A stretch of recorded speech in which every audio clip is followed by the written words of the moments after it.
ನಮಸ್ಕಾರಗಳು. ಸ್ಮಿತಾಸ್ ಮ್ಯಾಜಿಕ್ ಹ್ಯಾಂಡ್ಸ್‌ಗೆ ನಿಮ್ಮೆಲ್ಲರಿಗೂ ಸ್ವಾಗತ. ನೋಡಿ, ಇವತ್ತು ನಾನು ನಿಮಗೆ ತುಂಬ ಜನದ ಒಂದು ಬೇಡಿಕೆ ಏನಪ್ಪ ಅಂತಂದರೆ, ಶಿವರಾತ್ರಿಯ ದಿವಸ ಮಾಡುವಂಥ 16 ಸೋಮವಾರದ ವ್ರತದ ಬಗ್ಗೆ ಮಾಹಿತಿ ಕೊಡಿ ಅಂತೇಳಿ. ಹಾಗಾಗಿ ಇವತ್ತು ಅದರ ಬಗ್ಗೆನೇ ನಾನು ನಿಮಗೆ ಸಾಕಷ್ಟು ಮಾಹಿತಿಗಳನ್ನ ಕೊಡ್ತಾ ಇದ್ದೇನೆ.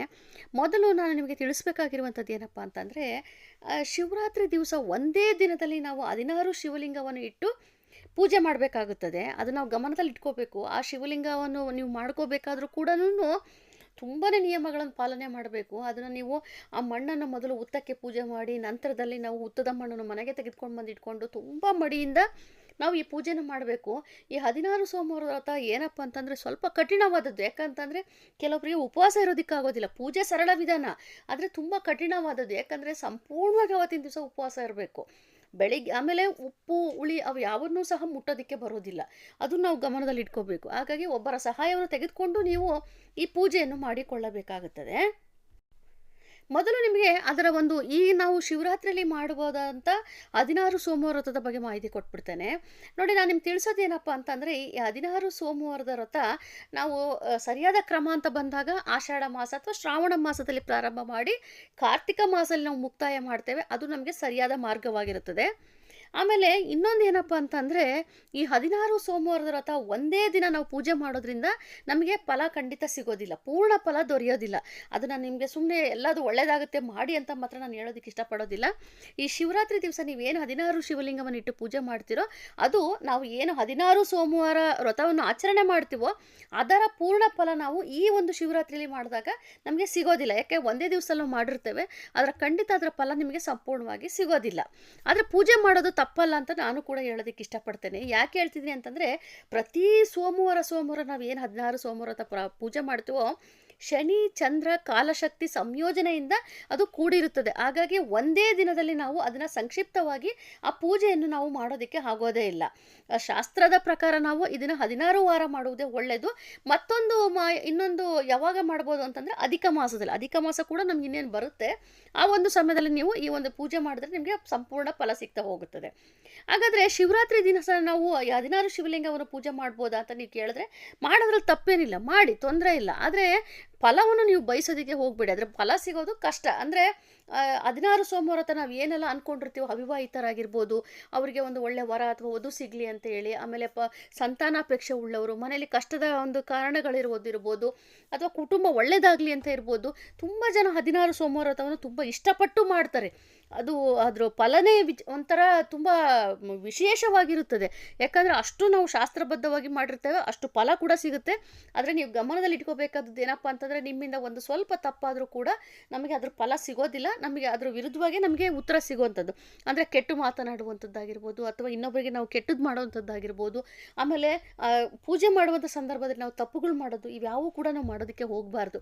ಅವತ್ತು ದಿವಸ ಬೆಳಗ್ಗೆ ಬೇಗನೆ ಎದ್ದು ಗಣೇಶನಿಗೆ ನಮಸ್ಕಾರ ಮಾಡಿಕೊಂಡು ಸ್ನಾನವನ್ನು ಮಾಡಿಕೊಂಡು ಪೂಜೆಯನ್ನು ಪ್ರಾರಂಭ ಮಾಡಬೇಕಾಗತ್ತದೆ. ಈ 16 ಸೋಮವಾರ ವ್ರತ ಮಾಡೋದು ಸಂಜೆಯ ಸಮಯದಲ್ಲಿ, ಬೆಳಗ್ಗೆ ಅಲ್ಲ.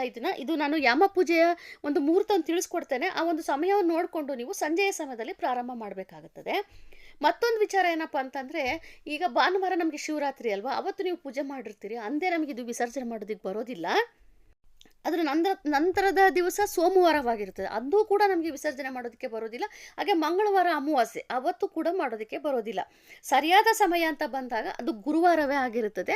ಹಾಗಾಗಿ ನೀವು ಭಾನುವಾರ ಮಾಡಿರುವಂಥ ಪೂಜೆನ ಸರಿಯಾದ ರೀತಿಯಲ್ಲಿ ತೆಗೆದಿಟ್ಕೊಂಡು, ಅದೇ ದೇವರ ಮನೆಯಲ್ಲೇ ತೆಗೆದಿಡಬೇಕು. ಆ ಶಿವಲಿಂಗವನ್ನು 16 ಶಿವಲಿಂಗ ಏನು ಮಾಡಿರ್ತೀರ ಅಷ್ಟನ್ನು ಕೂಡ ದೇವರ ಮನೇಲಿ ತೆಗೆದಿಟ್ಟು ಗುರುವಾರ ಹೋಗಿ ನೀವು ನದಿಗೆ ವಿಸರ್ಜನೆ ಮಾಡಬೇಕು. ಯಥಾ ಪ್ರಕಾರ ಅಲ್ಲಿ ಕೂಡ ನೀವು ಅಷ್ಟು ಶಿವಲಿಂಗವನ್ನು ಇಟ್ಟು ಪೂಜೆ ಮಾಡಿ, ಕಾಯಿ ಒಡೆದು ನಮಸ್ಕಾರ ಮಾಡಿಕೊಂಡು ಶಿವನ ಬಳಿ ಕೇಳಿಕೊಂಡು, ನನಗೆ ಗೊತ್ತಿಲ್ಲದು ನಾವು ಏನೋ ಒಂದು ತಪ್ಪು ಮಾಡಿರ್ತೇವೆ, ದಯವಿಟ್ಟು ಕ್ಷಮಿಸು ಅಂತೇಳಿ ನೀವು ದೇವರ ಹತ್ರ ಕೇಳಿಕೊಂಡು ನಂತರದಲ್ಲಿ ನಿಧಾನವಾಗಿ ನೀವು ಅದನ್ನು ಒಂದು ವಿಸರ್ಜನೆ ಮಾಡಿದರೆ ನಿಮಗೆ ಖಂಡಿತ ಫಲ ಸಿಗ್ತಾ ಹೋಗುತ್ತದೆ. ಆಮೇಲೆ ಈ ಶಿವರಾತ್ರಿಯಲ್ಲಿ ನೀವು ಈಗ ಸಮಯವನ್ನು ಹೇಳಿದ್ದೇನೆ ಯಾವಾಗ ಮಾಡಬೇಕು ಅಂತೇಳಿ. ಆಮೇಲೆ ಪ್ರಸಾದ ಅಂತ ಬಂದಾಗ ನಾವು ಗೋಧಿಯಿಂದನೇ ಪ್ರಸಾದ ಮಾಡಬೇಕಾಗುತ್ತದೆ. ಗೋಧಿ, ಬೆಲ್ಲ, ಯಾಲಕ್ಕಿ ಇಷ್ಟನ್ನು ಉಪಯೋಗಿಸ್ಕೊಂಡು ನೀವು ಒಣ ಕೊಬ್ಬರಿನೂ ಹಾಕ್ಬೋದು. ಆಮೇಲೆ ನೀವು ಇಷ್ಟ ಆದರೆ ಡ್ರೈ ಫ್ರೂಟ್ಸನ್ನು ಹಾಕ್ಕೋಬೋದು. ಅದು ನಿಮ್ಮ ಒಂದು ಆಯ್ಕೆ ಆಗಿರುತ್ತದೆ. ಈಗಾಗಲೇ ನಾನು ಹೇಳಿದಾಗೆ ಸಂಜೆಯ ಸಮಯದಲ್ಲಿ ನಾವು ಪೂಜೆ ಮಾಡಬೇಕಾಗುತ್ತದೆ. ಅದರಲ್ಲೂ ವಿಶೇಷವಾಗಿ ನಾವು ಶಿವರಾತ್ರಿಯಲ್ಲಿ ಯಾಮ ಪೂಜೆ ಬೇರೆ ಮಾಡ್ತಾ ಇರ್ತೀವಿ, ಅಭಿಷೇಕವನ್ನು ಮಾಡ್ತಾ ಇರ್ತೇವೆ. ಆ ಸಂದರ್ಭದಲ್ಲಿ ನೀವು ಈ ರೀತಿಯಾಗಿ ಕೂಡ ಪೂಜೆ ಮಾಡ್ಕೋಬೋದು. ನಾನು ಒಂದು ಶಿವಲಿಂಗವನ್ನು ಮಾತ್ರ, ನೀವು ನಿಮ್ಮ ಮನೆಯಲ್ಲಿ ಶಿವಲಿಂಗವನ್ನು ಇಟ್ಕೊಂಡಿಲ್ಲ ಅಂತಂದರೆ ಒಂದು ಉತ್ತದ ಮಣ್ಣನ್ನು ತೆಗೆದುಕೊಂಡು ಒಂದು ಶಿವಲಿಂಗವನ್ನು ಮಾಡಿ ಪೂಜೆ ಮಾಡಿ ಅಂತ ತಿಳಿಸ್ಕೊಟ್ಟಿದ್ದೇನೆ.